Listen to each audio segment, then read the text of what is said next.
Alright, I mean, we may actually get somewhere now if we can get that dot to be where it needs to be.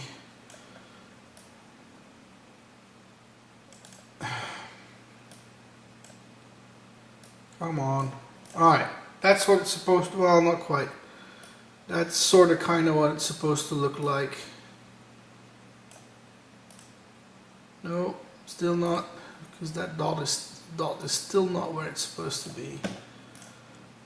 So, I guess this is pretty clear that auto wiring, not convinced that that is a good idea. I'd rather have something where I can select a cluster of parts and anything that is in the selection moves, and then I will clean up the one or the two traces that I need to move. Yeah, okay, so again, this thing is rewiring totally bonkers. Not good, don't like it. This needs work. So let's try doing a couple of things. Let's try to, just start a new project. And nope, not gonna save this thing. Let's try to make draw something simple. Maybe draw an op-amp or something like that. Try to create a symbol. I've got here, so there's a couple of tabs in this thing. There's work panels, there's schematic, and a couple of other simulation, PCB layout, whatever. I'm not going to jump into the deep water in one shot. We'll just go to schematic and maybe draw a rectangle here. I'm going to pick a whole rectangle. Kind of neat that it shows you, it kind of snaps to this grid and it shows you an X and a Y coordinate box. Tells you where you are, and then when you hold the mouse down and you start dragging, it shows you actually what is the length and the width of the box that you're drawing. So this is really neat because you got it right in front of you. You don't have to go and hunt somewhere for a panel that's sitting off the side of the screen. It's everything that you need is kind of nicely there. You point at the rectangle and it tells you what is its center coordinate and how wide and how tall it is. So I like this. This is kind of makes it easy. You don't have to go and hunt for information. Let me mouse this over here. There is a kind of a weird behavior here in the bottom left. This little status bar should normally show you the mouse coordinates, but it is partially obscured by this toolbar. So when I'm moving around, you can see as I'm moving the mouse is that these numbers here in the corner, they are actually changing, except there seems to be a little bug in the GUI where this tab basically sits in front of that status bar. So this is kind of annoying because I'd like to see where I am with where my mouse cursor is. So I don't know. That's a GUI idiosyncrasy that definitely needs to be have a look at it and be fixed. So I'm going to close this local library panel because I want to see my position. I'm trying to draw two boxes here and have an idea where I am with my mouse so that I can line them up and do a couple of things with it. So I'm going to draw a second rectangle, really easy, pick what you want, scale it, put it down. Great, works perfectly fine. Okay, now let's try and see if we can move that. So if I point to an object, it shows me what its center location is, what the width and the height is. If I hold the mouse button down on this box and I start moving, there's a little balloon help that shows me again where the current center of that box is, and it tells me also how much I have moved the X and Y coordinate, which is really great. But I'd also like to see a line that tells me what is my absolute location right now, in terms of, because I have no visual cue where the center of this, there's no marker that tells me where the center is. So if I'm trying to put this thing down, I don't know where that thing visually, I cannot tell where that center right now of that part is. I can kind of guess that it's somewhat over here, but I don't know. I would like to see some rulers or some guidelines that show me where this thing is. Same story. If I move this thing and I'm trying to line this up, this kind of works okay. But it's kind of weird that normally if you move in most CAD programs, if you're going to move something, the CAD program will first let you pick a origin point, and then you're going to be moving that part, and the part it will put it down whenever you click again. So it should actually be, if I select this part for moving, and I issue a move command. I don't know if there's a deliberate move command, but if I pick this, there should be a way for me to hold down this particular corner and tell the tool that that corner should fall here. And this is obviously not the expected result. This was a scaling operation. Okay, that's my problem, because it clearly said that this was going to be a drag to move. Now, here's another little weird thing in the GUI. If I hover over this part, it tells me the coordinate. If I hold down the mouse key and start dragging, I get that little balloon that tells me where the center is. It would be nice to see where the center actually is, and the width and the height and how much distance I have moved it. On the other hand, if I click it first, where an object is selected, and now I am moving, there's information missing. It is a different balloon. It no longer shows me the X and the Y delta. So there is again something not quite right in the way that these balloons show information. I mean, if it is an unfocused object, I get the distance moved. If it is a focused object, I don't get the distance moved. If I move the mouse cursor just empty, I get an X and a Y coordinate here at the bottom left.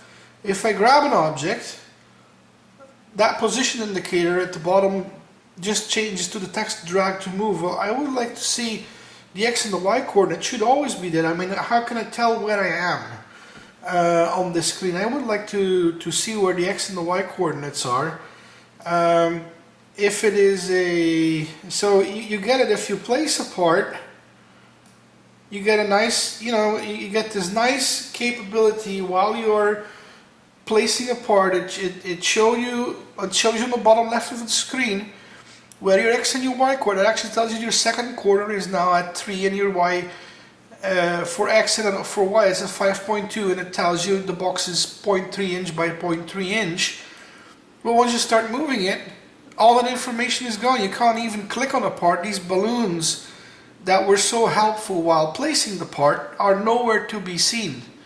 The coordinate system that was shown here while you were placing the part and is extremely helpful hides itself when you're moving a part, even when you're scaling a part. I mean, there's nothing here I mean, it doesn't even tell you.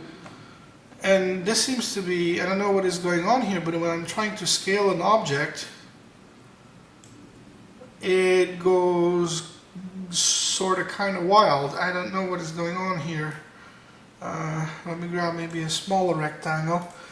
I click this thing, and I go, okay, I want to bring that point here. That's not quite right. Okay, there's a couple that's very unexpected behavior. So clearly this thing has some work to do. Coordinate systems should work. The things that are there, if you're drawing an object, which are extremely helpful, like you click the part, you get to see clearly where your X and your Y is dangling over the cursor. The moment you start dragging it, it shows you exactly how wide and how tall it is. The bottom toolbar gives you a lot of information. This is really clear, really useful. The moment you manipulate something, it's all gone. And depending on if you have something selected and drag it, or just drag it, that balloon help changes, the coordinates disappear. If you try to, I don't know what causes this, but if I'm trying to resize this thing goes completely bonkers. Don't know what's going on here. Going to try to rotate this part. So Pretty easy to do. I mean, pretty easy. I mean, you don't have to read a manual. This is pretty clear. This seems to be the common way that a lot of drawing programs work. So if I drag to rotate, okay, this is cool.